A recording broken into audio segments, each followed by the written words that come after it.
Hello again. On behalf of Firefly Ministry and the Decatur, Tennessee Seventh-day Adventist Church, we want to welcome you to this week's preview of Pastor Shelton's message. We do hope that you're having a very, very good week. Dark web activity detected. That's how the heading on an email I received this week went. It went on to read, "John, we've detected identity information which may belong to you on the dark web." Needless to say, that got my attention and caused me to begin to check to see what the danger of the threat and what it might pose to me personally.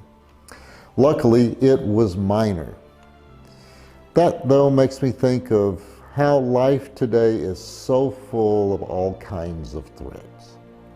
Fraudsters, scammers are lurking out there to deceive us, to gain an advantage, and to steal the things that we value. It might be our money, our property, our reputation, or even our life. It seems that the type of frauds we fall prey to are almost endless. Some of the more common ones are mail fraud, bank account takeover fraud, stolen tax return fraud, and that's one that we might all be worried about this time of year, and then elder fraud. And of course, there is investment fraud, which brings to mind the name of Bernie Madoff. He was the American financier who ran the world's largest Ponzi scheme. The Madoff investment scandal defrauded thousands of investors of billions of dollars before it was all over with.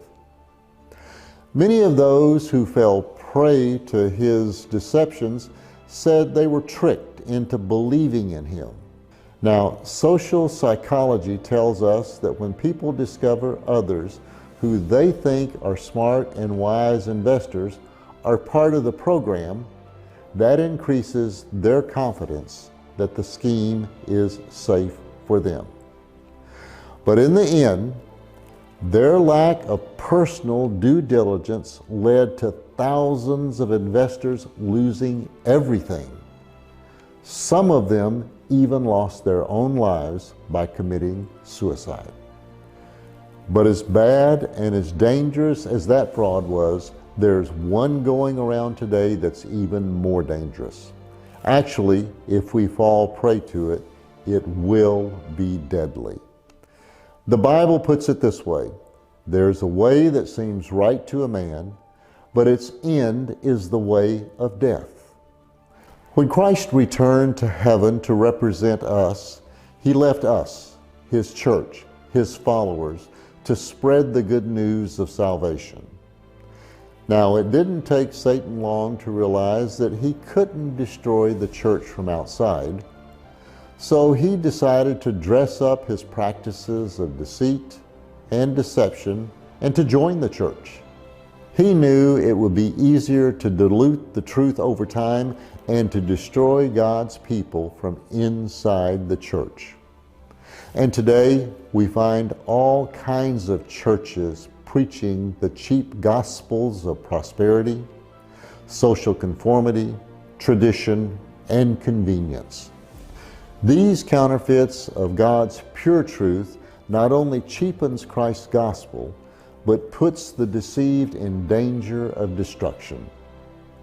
Wouldn't it be good if there were some way to detect the religious fraud and deception that Satan is using in today's church? Kind of a spiritual lifelock. This week, Pastor Shelton's message is entitled, "Being the Real Thing." In it, he will unfold for us how to make sure our salvation is protected by God's spiritual lifelock plan.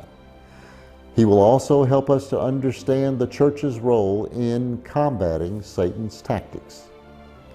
We do hope that you can be part of our live sanctuary service this Sabbath, but if not, be sure to join us here either on Facebook or YouTube for the pastor's message entitled, "Being the Real Thing."